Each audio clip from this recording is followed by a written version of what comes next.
Hello again. This is still the same day of recording, so I will not dilly-dally and get right into it with NinjaPandaScholar's Ignore the Dementor, Chapter 18, Valentines. Mate, you have to be getting better at potions, right? Ron sighed as Neville came to collect Harry from where he was sitting by the fireplace with Ron and Hermione for remedial potions. You think you can get out of this soon? Snape can't make you stay in this club forever. Air popped up behind Neville. Nah, we just move people to tutors eventually. The second year smiled at the teen who had never spoken to her before. Last year I was a tutee, now I'm a tutor. Pretty sure I'll never be promoted, Neville said with the only good humor and an arm thrown across Air's shoulders. Yeah, Ron, it's like the mafia. Once you're in it, you're in for life. Harry laughed with a smirk towards his creature friends. The what? The redhead asked, confused. Muggle versions of Death Eaters, sort of. Hermione translated for the pureblood. Ah. Ron still looked confused. But it is just a club. Hurry up! I got news! Colin Creevy called as he and his brother rushed past the group out of the portrait hole. Air sighed loudly.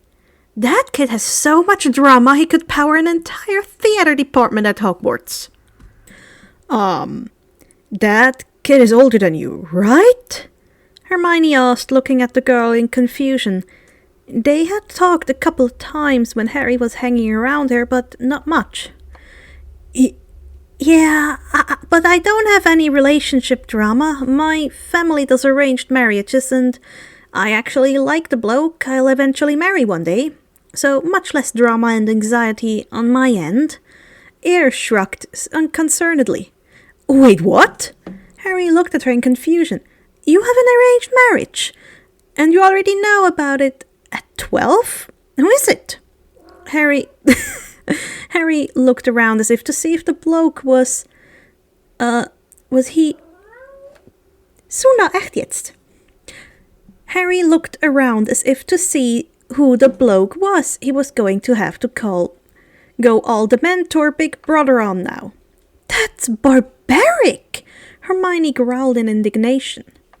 Air rolled her eyes in exasperation. First of all, I'm 13. Second, romance isn't super important to my people.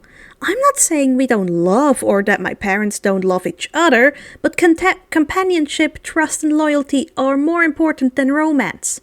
That's why we know who will marry so early, to establish a relationship built on trust and friendship. If he turns out to be untrustworthy or unworthy, I can drop him faster than an ash swindler. Besides, it's not like I plan on getting married until I'm at least 20 anyways. And Harry, chill. He goes to Durmstrang. Your people?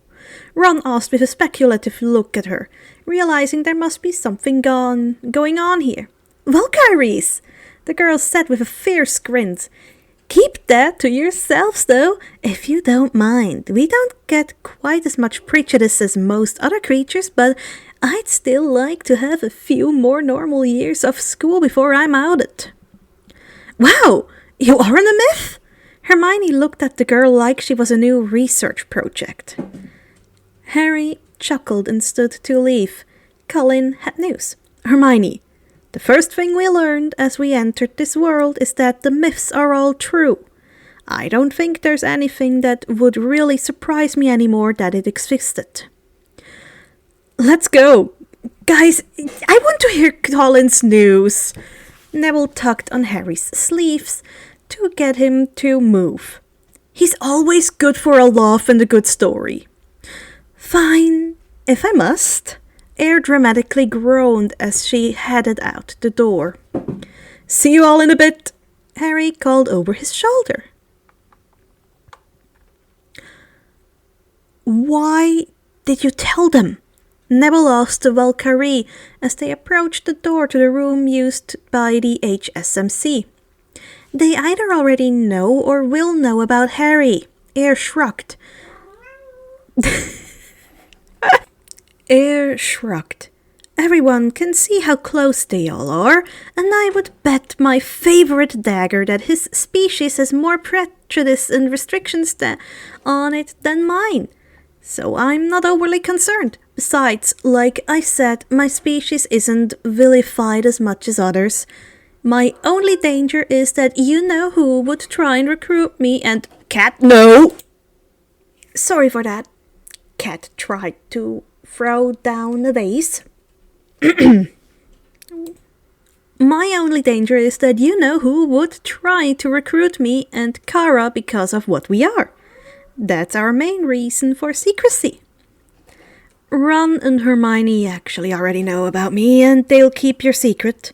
All three of us are fair game to be murdered by Voldemort, so we'd never tell him about you. Harry grinned at the girl who he was quickly becoming close friends, even with their age difference.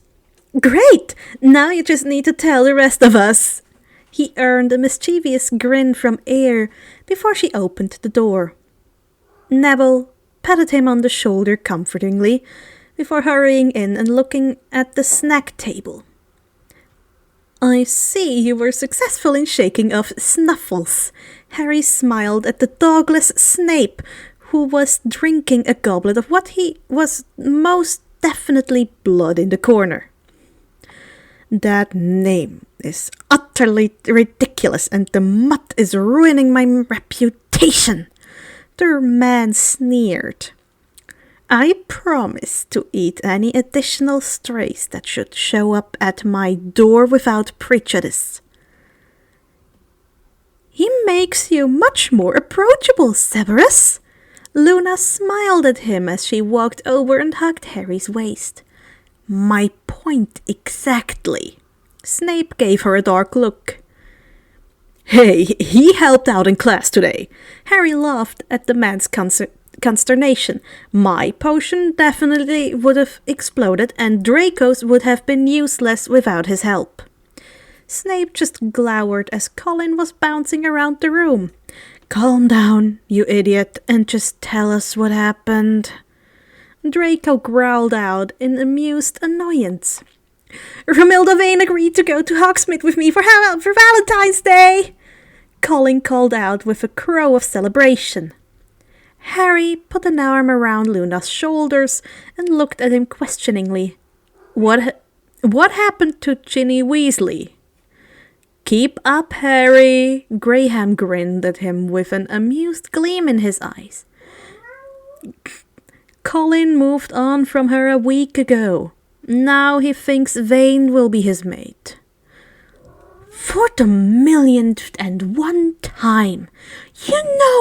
You won't know until you turn 17. Draco threw his arms up and plopped down on the couch beside where Neville was eating a sandwich. No sense not being prepared, Dennis disagreed, coming to his brother's defense. The two had already lowered their glamours, and Dennis was rolling up his sleeves, showing the dark druidic runes covering his skin in highly magical patterns. Hey, can we drop glamours now? Adeline asked excitedly, turning to Snape. You think Umbridge is definitely gone? My wings have been cramped for far too long. Snape looked at Harry with a warning glare in his eyes. The man obviously didn't think Harry should remark on Umbridge, but this wasn't just any group of people. They had so many secrets between them, and they were all scared. This was the HSMC, the creature's safe space. Did he tell them? Did he keep it a secret? Normally, the safe answer to that would be to lie and keep the secret. What Snape was obviously pushing for, but the fear the woman had caused in the creature community was palpable. If there was any group of people who would be assured to keep his secret and that also deserved to know, it was this one. He was the boogeyman that creature children were taught to fear. Neville, however, looked up at him with an encouraging smile, and Harry sighed out, tightening his grip on Luna a bit, hoping she wouldn't leave him. Snape sneered and rolled his eyes, clearly seeing what was coming, but he didn't stop it. So you know how Scrimgeour is interviewing everyone who saw her last, and I was supposed to have detention with her that night, but she never showed?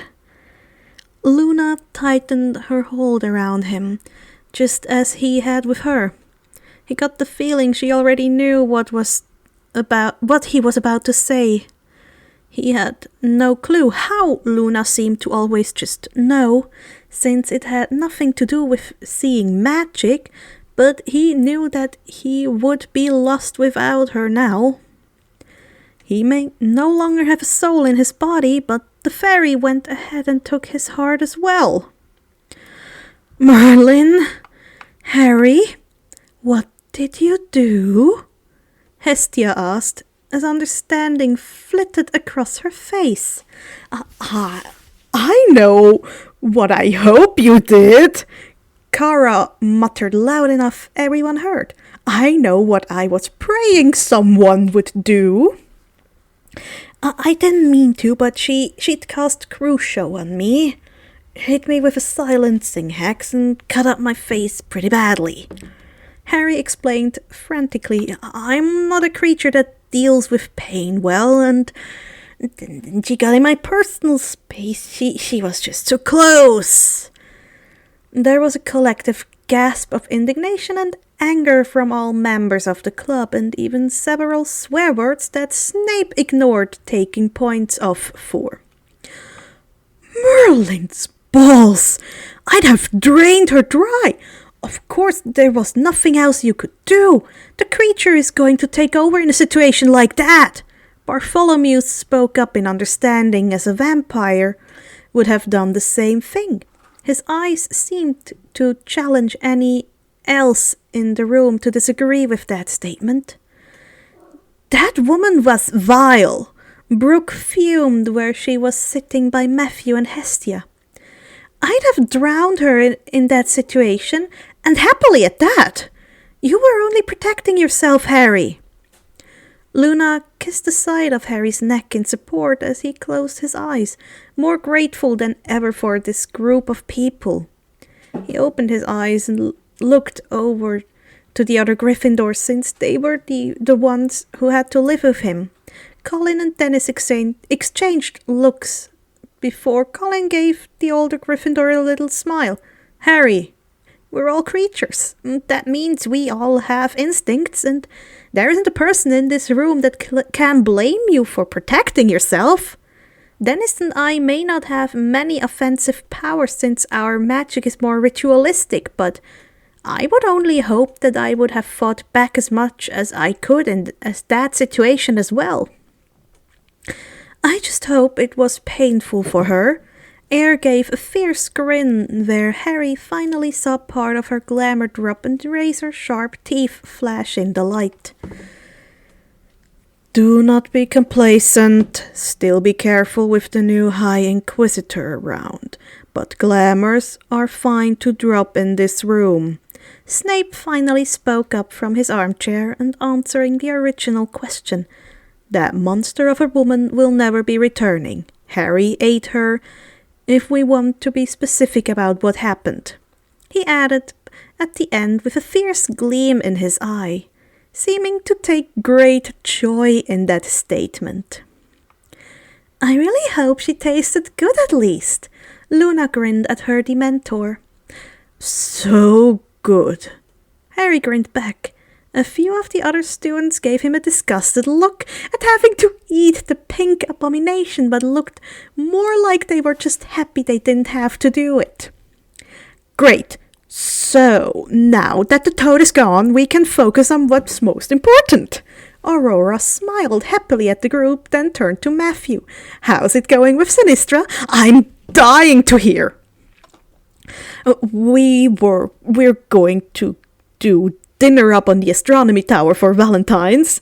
Matthew started gushing as Severus quickly pulled a stack of essays out of his bag so he could ignore the group. She looked up relationships among creatures and faculty, and there aren't any rules against it, and since we can't really control it anyways, Matthew continued to gush for the rest of the club. "Hey, you need an alibi?" Draco leaned across Neville to ask Harry quietly as he sat by Luna in the chairs beside them. "You offering?" Harry raised an eyebrow in surprise. Draco rolled his eyes, and Neville looked at him with happy approval. Only that, if asked, I could mention I saw you waiting outside her office in the hallway impatiently. I do patrol through there as a member of the Inquisitorial Squad."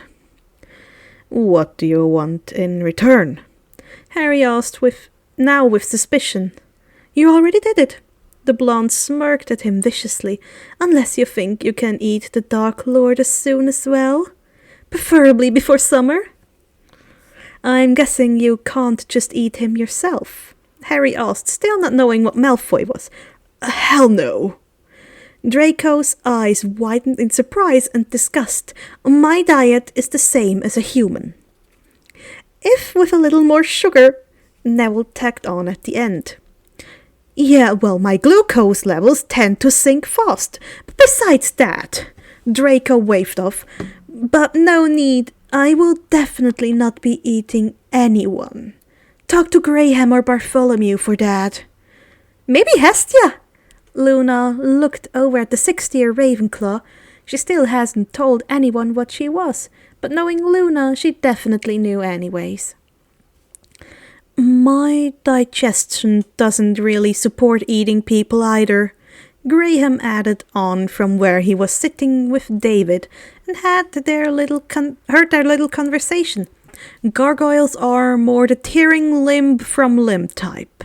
I doubt I'd have any chance against the Dark Lord, though." "You would not." Snape spoke from where he was, doing everything to look like he wasn't listening in to every conversation. Harry thought being a vampire was probably a major advantage to his spying. "Hey, Luna, the house elves gave us beetles tonight. You want any?" Hestia asked. Hestia called out from the snack table. "Only if they're included salsa to put them on." Luna smiled broadly. "Pretty sure that's what this is." The Ravenclaw picked up a bowl that had something red and chunky in it. "Yes!" Luna jumped up and rushed over. "I really hope you can handle her food preferences." Draco smirked at Harry as he settled back into the couch. "Maybe you should get some chocolate-covered crickets for her for Valentine's." Harry rolled his eyes at Slytherin. "I ate Umbridge. I'm pretty sure I can handle a few bug sandwiches." "Seriously though, Harry. Chocolate-covered crickets," Malfoy insisted with a pointed look. "Take my advice. Find them somewhere." Harry nodded as he figured that would be possible.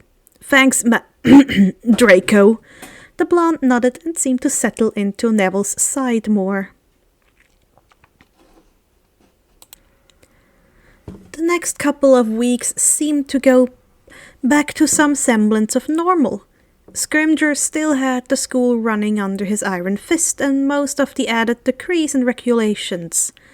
His Defense Against the Dark Arts classes were actually quite good, though. He obviously knew his subject as an Auror, but he wasn't the most patient teacher. He was basically a sterner Mad-Eye Moody, if that were possible. Harry and the rest of the DA put the club temporarily on pause since they were finally learning real material, but no one was willing to completely disband it as the Defense Against the Dark Arts professors were notoriously unreliable. Sirius was settling in as well. He seemed to almost become the new Hogwarts mascot. He made sure to hang around Snape often, both to annoy the man and to make it clear he was pretending to be the potion master's pet, but spent the rest of his time following around either Harry, Neville or Luna. Occasionally he would also follow Malfoy around, but that seemed to be more keeping an eye on him than actually enjoying his company. Regardless, since he was their head of house's pet and seemed to get along with Malfoy, the rest of the Slytherins accepted the scruffy Grim into their midst, much to Harry's amusement, since he knew the man's prejudice against Slytherins in general. McGonagall always looked amused as well whenever the animagus was around, knowing who it was and not seeming to care one bit. Harry had a theory that Dumbledore had spoken to her and warned her of Sirius's presence ahead of time. However, Scrimgeour looked at Sirius and Harry both with suspicion, but honestly, he looked at everyone with suspicion, so neither were worried too much just yet. As Valentine's got closer, Harry came up with a plan. He made his way down to the kitchens after putting Jamie to bed a few days before the Hogsmeade weekend. "Harry Potter, sir!" Dobby exclaimed happily when Harry ghosted through the door into the kitchens. The other house elves glanced up but went back to work, used to the Dementor being in the kitchens at that point. "Dobby, how are you? How are you doing, Winky?" Harry addressed them both. The Toad Woman finally passed," Winky answered simply from where she was decorating a cake for dinner the next day. "Winky is much happier now." Good," Harry responded awkwardly, really not wanting to think about it. Dobby's great. Is Harry Potter, sir, going with Mistress Fairy to Hogsmeade?" The blonde house elf jumped up and down excitedly. I am, actually. I was hoping you could help me with something." Harry smiled at the elf from under his dark hood. "For Mistress Fairy, anything!" Dobby grinned happily. "Do you have some crickets and some chocolate? I'd like to make her some chocolate-covered crickets myself as a gift." Harry asked, wondering if they kept the box on hand for the HSMC members. Dobby looked a little sad. "Dobby isn't very good with chocolate. Winky will have to help Harry Potter, sir." Winky turned with a wide grin to the Dementor. "Dobby, we'll take over," she ordered, handing the tube of icing to the other elf. "He also needs to think about what he's doing for Valentine's while he's at it," she warned the elf, who looked properly chastised. Harry smiled wildly at them. "Are you two doing Valentine's together? Are you dating?" "Winky and Dobby are engaged," Dobby answered Harry with a wide grin from where he was, now starting to tackle the cake. "Mr. Harry Potter, sir, will be invited to the wedding." "And I'll be there, congratulations!" the Dementor exclaimed excitedly. He had never been to a wedding before, much less a house elf wedding. He was looking forward to it immensely. "Thank you, Harry Potter." Winky patted his arm. "Now the crickets are in the cabinet over there. You get those and Winky will get the chocolate." She motioned to the cabinet in the corner. Tell me how Dobby proposed while we're cooking," Harry asked in interest. Dobby snorted in amusement from where he was making icing roses. "Winky proposed to Dobby," he responded. "And it was very romantic." Winky started with a glare to Dobby since she wanted to tell the story. "I had just buried the Toad Woman in the Sahara and decided since we did such a good job with a Dementor as our child, that Dobby and I could try with a house elf child." "Any child of yours, Winky, will be a formidable house elf." Harry laughed, his haunting laugh, as the surprise that Winky viewed him as her child sank in. He wasn't against it, he decided. It's not like he hadn't been raised as a house elf himself anyways. "Yes, and days be free," Dobby nodded in firm agreement. That we's still debating about. Winky smirked at her fiancé. Anyways, so Winky made Dobby some caramels. Dobby continued with the story, rolling his eyes at their ongoing argument. Harry knew that Winky would eventually get her way though, whatever her side of the argument was. Harry looked at the flowers he had picked for Luna sadly. He had the chocolate-covered crickets in one hand and the bunch of wildflowers in the other. They had been bright and colorful when he had first picked them up. Now they were dead and dried out. To his Dementor, they looked much better, but he figured the fairy probably wouldn't think the same. He couldn't help that any plants he held in his hands for too long died quickly, though. "You look ridiculous," Malfoy sneered out of the corner of his mouth as he walked past to meet up with Parkinson and Sabini. Harry just smiled at him, though. On some level, he knew that he did look ridiculous, but his Dementor side is what dressed Jamie that morning. He was wearing the shiny, star-covered robes that Dumbledore had given him for Christmas, and had shined his locket and bracelet until they both gleamed. He had tried to do something to his hair, but it still stuck up at odd angles. Whatever a quick but muffled bark, Sirius rushed up to where Harry was standing and waiting on his maybe date? "You aren't going on a date with me." Harry frowned down at his godfather, but took the 2 letters from his mouth he was carrying. They were both covered in drool. Ew. Have Snape cast a water-repellent charm next time, he grumbled while the dog gave a wheezy laugh. Putting the chocolates under his arm, Harry opened the first one that looked to be from Dumbledore from the writing. "Dear Harry, I saw you leaving the castle from where I was invisibly researching in the library. I must admit, my boy, that those robes look much better on you than they have ever did on me.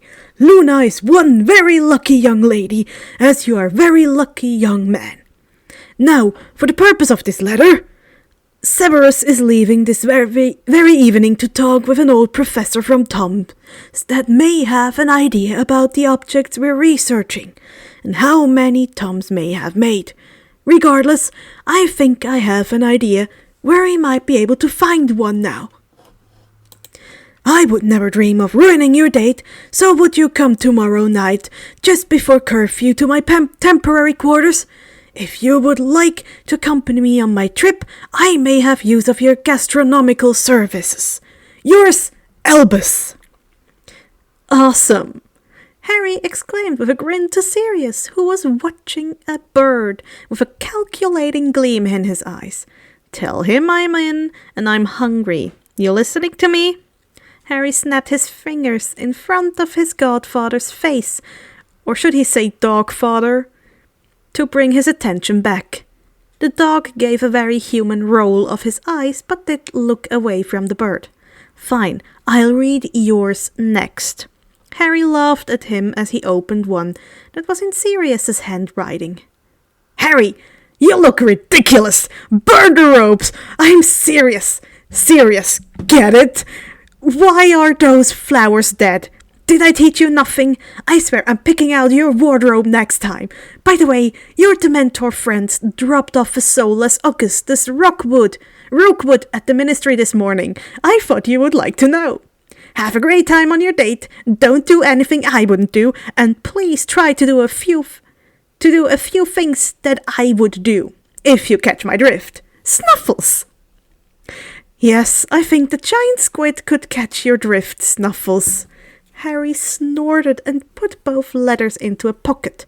The flowers didn't start out as dead. I really did try, but it's my other magic leaking through. Same as the clothes, I guess so. He just shrugged, though. He thought he looked very shiny. In a good way. Padfoot gave a bark as Luna stepped out from the entrance hall before he dashed off to chase the bird he still had his eyes on. Hey! Harry breathed in awe. Luna had silver, dangly earrings with little stars on the end that caught and reflected the light brilliantly. Her golden hair also shined in the sun from where it was pulled into a loose braid. If only her glamour was down and her wings shone. Harry thought he could die happy in that moment. "Hello, Harry!"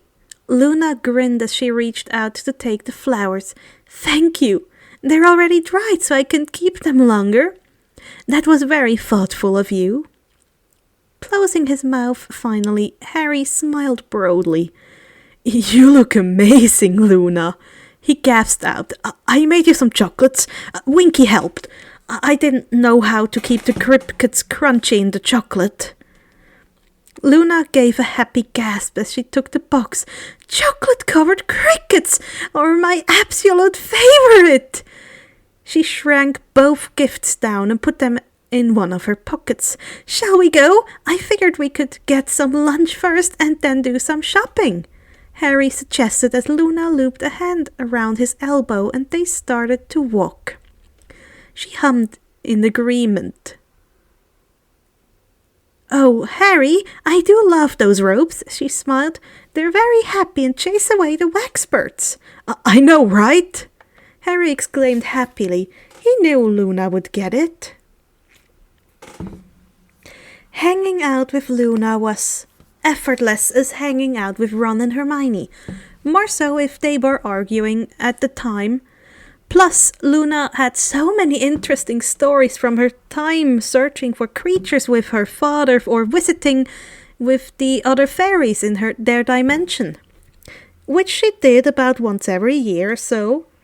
So it turned out to be a Nundu instead of the crumple-horned Snorkack.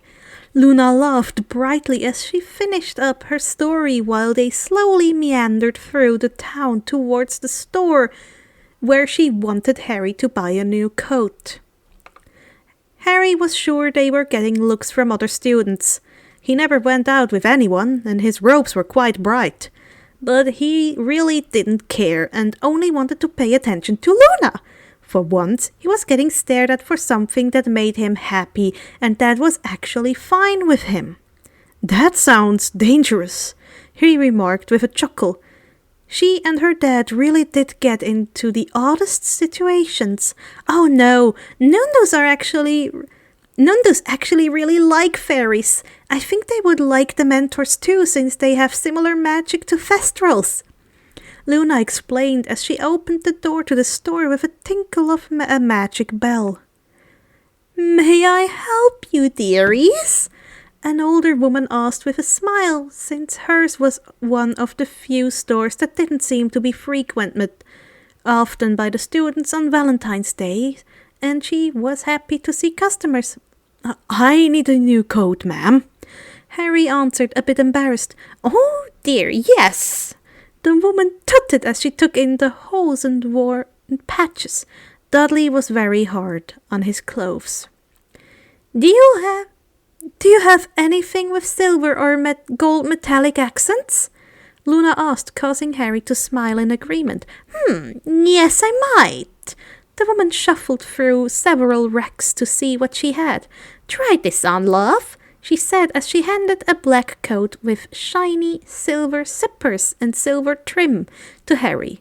He smiled, really hoping it fit as it caught the light just right. Luckily, it was a perfect size and was infinitely warmer than the coat he was wearing. Wow, I never had a new coat before. This one is so much better than the one I was wearing. I can't believe I thought it was fine." A shadow passed over Luna's face as she frowned. It disappeared as quickly, though, as she gave him a smile and adjusted the coat a little more around his shoulders. "I do think this one is perfect. It suits you." "I'll take it." Harry turned back to the woman. "Luna, can I show you something really quick before we get into the castle?" Harry asked as he pulled Luna over towards the Forbidden Forest once they were back close to the castle. They had stayed in the town for the whole day, mainly just talking. Harry didn't want the day to end, but he knew it was getting dark and they needed to head back to the castle, but not until he showed her what he had been working on. "Harry, what is it?" Luna asked. "Your magic is growing around you. Are you going to show me a spell?" Not exactly." Harry focused from where they had stopped in the cover of the trees. His magic coalesced and became visible to even non-fairies as it draped around him in a dark cloud before settling into familiar black tattered ropes that moved in a breeze all on their own. "Wow, I am impressed!" The fairy touched Harry's sleeves to feel the magic fabric. "I didn't know you had found a way to access your Dementor powers when you were in your old body." "I've been working on it for a while," Harry answered from the hood that he had pushed back from his face so he could actually see him. "I think I can access most of my Dementor powers from inside Jamie now. I really wish it worked the other way around too, and I could access Jamie's magical core outside of my body. I'm not defenseless then, of course, but sometimes you really want to use a good Wingardium Leviosa, and I can't without Jamie's magical core." "Can you walk through walls with Jamie?" Luna nodded as she pushed back his hood a little more to look him into his green eyes. "That's one I still haven't figured out." Harry sighed. "Jamie's just too solid. I can turn him invisible, but he still just runs into the wall." Luna tapped a finger on her lips. "I'll have to watch you try to see what your magic does. It might not be possible if it's your Dementor body that does something and not just your Dementor magic." "Speaking of magical creatures," Harry grinned at her mischievously, "you'll want to go flying together sometime soon. We haven't flown together, but that one time on Christmas Eve." Luna laughed and pulled him towards the castle once the ropes disappeared once more. "If I remember correctly, my wings will distract you so much you would probably fly into a tree." Harry pouted. "Your wings are pretty, but I wouldn't fly into a tree." "We'll have to sneak into the forest, but I bet Stubby Boardman would cover for us." She seemed to really be giving it some thought. "You mean Padfoot, right? Yeah, he'd definitely cover for us if we were human, but as a dog, he isn't very super helpful." Harry disagreed. Luna seemed to give that a more thought. I guess we'll just need to clear his name then. We only have to get Scabbers to do that." "Yes, that sounds like a good idea." Harry laughed and put an arm around her shoulders. "Yes, we only have to capture a Death Eater when you put it that way." If only we had a few Dementors on our side that could walk through walls and were immune to most spells." Luna grinned back. "You know, I think you would have made a wonderful Gryffindor, Mrs. Lovegood." Harry laughed. "Hey, Potter! Has Looney infected you with her fashion sense? The two crazies finally found each other." A Ravenclaw girl that Harry recognized as one of the ones that had been giving Luna a lot of trouble recently called out nastily as they walked past. I sincerely hope she has." Harry smiled at her brightly as he drew level with the girl.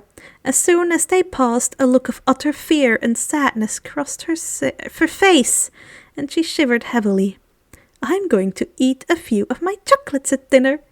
Luna pulled the box from her robes, completely ignoring the girl. "Tell me if you like them and I'll make more." They entered the school, leaving a bully with a haunted expression on her face behind. Harry walked Luna back to Ravenclaw Tower after dinner and dropped off Jamie in his dorm before heading out He met with Hedwig just outside of the castle, and they went into the Forbidden Forest to fly around and for Hedwig to hunt. It had been a perfect day. Hermione had smiled at Harry's content look all throughout dinner, and Ron joked about Harry's ropes. Luna had even come over to their table and sat with him to eat some of her chocolates, which surprisingly no one wanted any of once she explained that they had crickets in them. So she hadn't even had to share.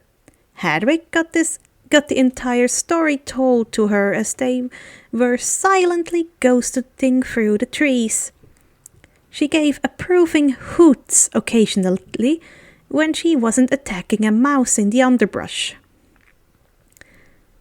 The night finally ended and Harry floated back to Gryffindor Tower. He figured that he'd jump back into Jamie and just lay in his bed for a while. It would be relaxing before the day began, and whatever he would be doing with Dumbledore the next night. Pulling back the curtains to his bed, Harry had to pause a minute. Once again, there was a high elf wrapped around Jamie and completely asleep. Harry had set his wards this time, but he'd been intentionally leaving a Neville-shaped hole in them just in case he needed to stay with someone again. He hadn't actually expected his friend to do it, though. Waking up once to a Dementor was unfortunate. Harry figured waking up twice to one would be cruel, so he maneuvered as carefully as possible so that he could slip past Neville's arms and into his body. The elf immediately groaned in protest. "Jamie is a much better cuddler than you," was the grumble that sounded from where Nev's face was still buried in Harry's t-shirt. "I'd imagine so." Harry chuckled and put out one of his arms around the elf's back. "Now, you want to tell me why you were using my soulless body as a teddy bear?"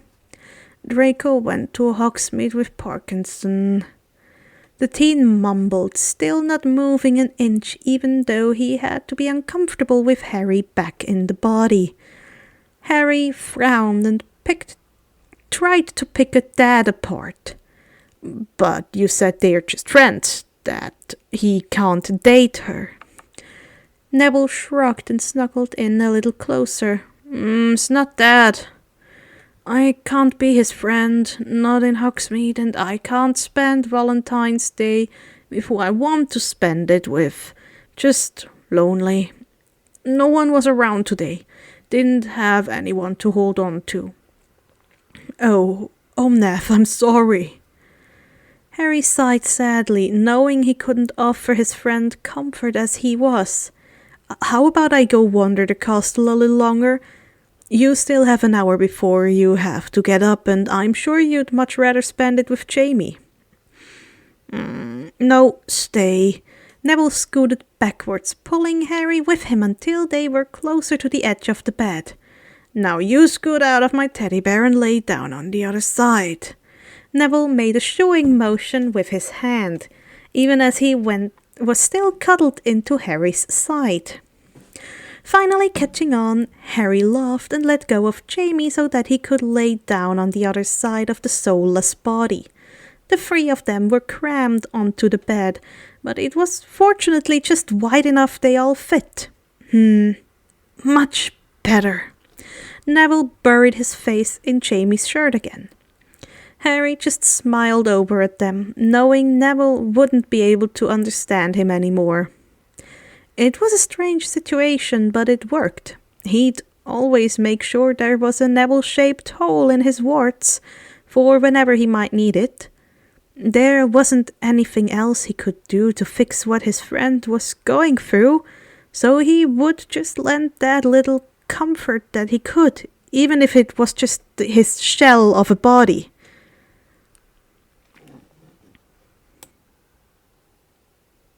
Once again, thank you for listening to Ignore the Dementor by NinjaPandaScholar. If you have the time and energy, hop over to AO3 and read their fic yourself and leave all the kudos that you can. If you like the way that I read, please consider leaving a like and subscribe to hear more of those stories. Take care, every one of you. Love you platonically. And until next time.